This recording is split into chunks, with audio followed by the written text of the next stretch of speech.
எல்லா பேசிக்ஸையும் கவர் பண்ணியாச்சு. இப்போ பைத்தானோடைய கோட் அடிக்கிற நேரமே வந்துருச்சு. வாங்க நமக்கு தேவையான அந்த ப்ராசஸிங் ஐடியை எப்படி டவுன்லோட் பண்ணி, அதில நமக்கு தேவையான பைத்தான் மோடையும் எப்படி ஆட் பண்றது அப்படிங்கிறத பார்த்துட்டு, நம்மளோட பைத்தான் பயணத்த தொடங்கலாம். இந்த ஐடியை டவுன்லோட் பண்ணுறதுக்கு processing.org அப்படிங்கிற இந்த வெப்சைட்டுக்கு போங்க. போனீங்கன்னா இந்த அழகான வெப்சைட்டில் டவுன்லோட் செக்ஷன் போனீங்கன்னா, இந்த வீடியோ நான் ரெக்கார்ட் பண்ணிக்கிட்டு இருக்கும்போது பார்த்தீங்கன்னா, இவங்க ரீசெண்டாக 4.0 அப்படிங்கிற வெர்ஷனுக்கு ஒரு பீட்டா ரிலீஸ் பண்ணியிருக்கிறாங்க. இது நமக்கு வேண்டாம். ஏன்னா இதை கொஞ்சம் அன்ஸ்டேபிளாக இருக்க சான்சஸ் இருக்குது.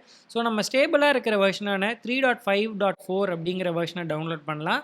உங்களுடைய ஆப்ரேட்டிங் சிஸ்டம் இந்த லிஸ்ட்டில் இருக்கும். ஸோ மேக், லினக்ஸ், விண்டோஸ்னு எது உங்களுக்கு வேணுமோ, விண்டோஸாக இருந்தால் பெட்டர் 64 பிட்டை டவுன்லோட் பண்ணிக்கோங்க. ஒருவேளை ரொம்ப பழைய கம்ப்யூட்டர்னா டோன்ட் வரி 32 பிட்டும் இருக்குது. ஸோ உங்களுடைய கரஸ்பாண்டிங் வெர்ஷனை நீங்கள் கரெக்டாக தேடி டவுன்லோட் பண்ணிக்கோங்க. டவுன்லோட் பண்ண ஆப்பை நீங்கள் ஓப்பன் பண்ணீங்க அப்படின்னா இந்த மாதிரியான ஒரு விண்டோ தான் ஓப்பன் ஆகும். டாப் ரைட்டில் உங்களால் பார்க்க முடியும் ஜாவா அப்படின்னு காட்டும். ஜாவா அப்படிங்கிற மோடில் தான் இது வந்து ஸ்டார்ட் ஆகும். ஏன்னா ப்ராசஸிங் நான் முன்னாடி சொன்ன மாதிரி ஒரிஜினலாக ஜாவா பேஸ்டாக தான் பண்ணியிருந்தாங்க. ஸோ இந்த பட்டனை கிளிக் பண்ணி கீழே ஆட் மோட் அப்படிங்கிற பட்டனுக்கு போனீங்கன்னா இந்த ப்ராசஸிங் சப்போர்ட் பண்ணுற எல்லா லாங்குவேஜஸையும் நம்மளால் இங்கே பார்க்க முடியும். இது பார்த்தீங்கன்னா ஜாவா ஸ்கிரிப்ட் கூட சப்போர்ட் பண்ணும். நமக்கு தேவை பைத்தான் மோட் அப்படிங்கிறனால இந்த பைத்தான் மோடுங்கிறத செலக்ட் பண்ணி இன்ஸ்டால் கொடுத்துருங்க. இந்த மோடு இன்ஸ்டால் பண்ணதுக்கப்புறம் பார்த்தீங்கன்னா இந்த மாதிரி ஒரு டிக் மார்க் வந்துடும். இந்த மார்க் வந்துருச்சுன்னா நீங்கள் இதை க்ளோஸ் பண்ணிவிட்டு மெயின் விண்டோவுக்கு போயிட்டு இப்போ இந்த மோட் லிஸ்ட்டை செலக்ட் பண்ணிங்கன்னா இங்கே பைத்தான் பார்க்க முடியும். ஸோ இதை பைத்தானை கிளிக் பண்ணிங்கன்னா உங்களுக்கு பைத்தான் மோட் லோட் ஆகிடும். இப்போ நம்ம இங்கே அடிக்கிற கோடு எல்லாமே பார்த்தீங்கன்னா பைத்தானில் பண்ணலாம். கோடு அடிக்கிறதுக்கு முன்னாடி ஒரு சில சேஞ்சஸ் பண்ணிக்கலாம். ஸோ ப்ராசஸிங்கோட ப்ரிஃபரன்சஸ் போனீங்கன்னா நான் என்னோடய ஸ்க்ரீன் உங்களுக்கு கிளியராக தெரியறதுக்காக ஃபாண்ட் சைஸ் எல்லாத்தையுமே பெருசாக்கிக்கிறேன்.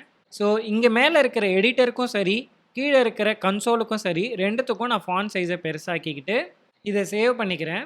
எல்லா லாங்குவேஜஸ்லேயும் பண்ணுற மாதிரி ஹலோ வேர்ல்ட்லேருந்து ஸ்டார்ட் பண்ணலாம். ஸோ ஹலோ வேர்ல்டுக்கு பார்த்தீங்கன்னா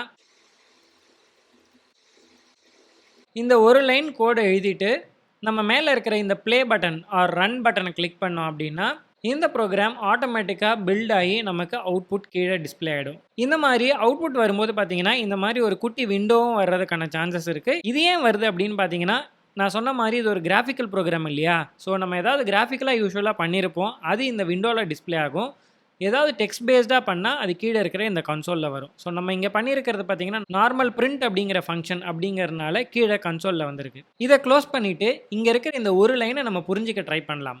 நீங்கள் ஏற்கனவே மற்ற லாங்குவேஜஸ் தெரிஞ்சவர் அப்படின்னா உங்களுக்கு இது கண்டிப்பாக புரிஞ்சிருக்கும். பட் ஃப்ரெஷ்ஷாக ஆரம்பிக்கிறவங்களுக்கு ஃபர்ஸ்ட் ஃபங்க்ஷன்னா என்னென்னு புரிஞ்சிக்கலாமே. இப்போ ஒரு ஃபேனோட ஃபங்க்ஷன் என்ன, சுற்றுறது இல்லையா.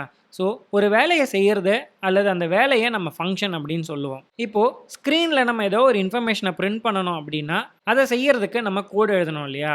அந்த கோடு தான் பார்த்திங்கன்னா இங்கே பிரிண்ட் அப்படின்னு சொல்கிறோம். இந்த பிரிண்ட் அப்படின்னு நம்ம பைத்தானுக்கு ஒரு கமாண்ட் கொடுக்குறோம். இந்த கமாண்ட் எதை வச்சு பண்ண முடியுது அப்படின்னு பார்த்தீங்கன்னா பிரிண்ட் அப்படிங்கிற ஃபங்க்ஷனால தான். ஜென்ரலாக ப்ரோக்ராமிங் லாங்குவேஜஸில் பார்த்தீங்கன்னா நம்ம ஏதாவது ஒரு வேலையை செய்கிறதுக்கு கொஞ்சம் கோடு எழுதுகிறோம் அப்படின்னா அந்த ஒரு வேலையை மட்டுமே செய்கிறதுக்கான அந்த ஒரு கோடை ஃபங்க்ஷன் அப்படின்னு சொல்லுவோம்.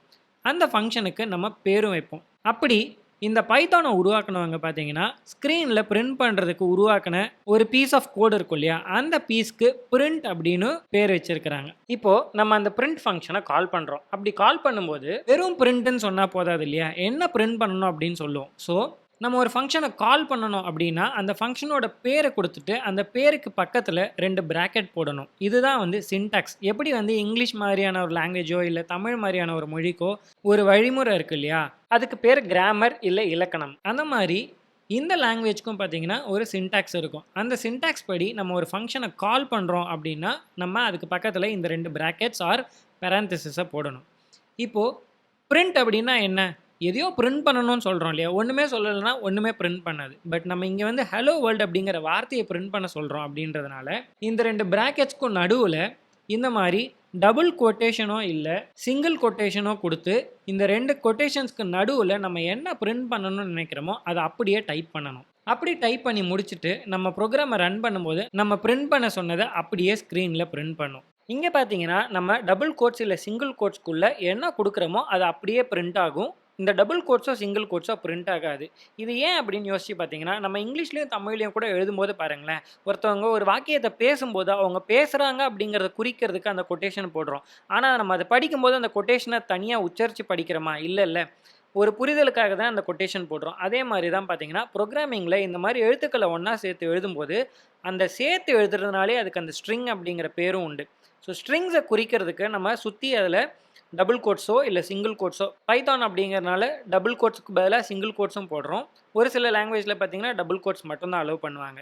பிரிண்ட்ங்கிற ஃபங்ஷனுக்கு என்ன ஸ்ட்ரிங்க பாஸ் பண்ணாலும், அந்த ஸ்ட்ரிங்ல இருக்கிற சுத்தி இருக்கிற கொட்டேஷன்ஸ தவிர இருக்கிற மத்த இன்ஃபர்மேஷன அது ஸ்க்ரீன்ல பிரிண்ட் பண்ணும். இப்போ இங்க நீங்க இந்த ஹலோ வேர்ல்ட் அப்படிங்கிற வார்த்தைக்கு பதிலா இங்க என்ன குடுத்தாலும் அது உங்களுக்கு ஸ்க்ரீன்ல பிரிண்ட் ஆகணும். ட்ரை பண்ணி பாருங்க. அடுத்த அட்வான்ஸ் டாபிக்ஸ நம்ம அடுத்தடுத்த வீடியோக்கள்ல கவர் பண்ணலாம்.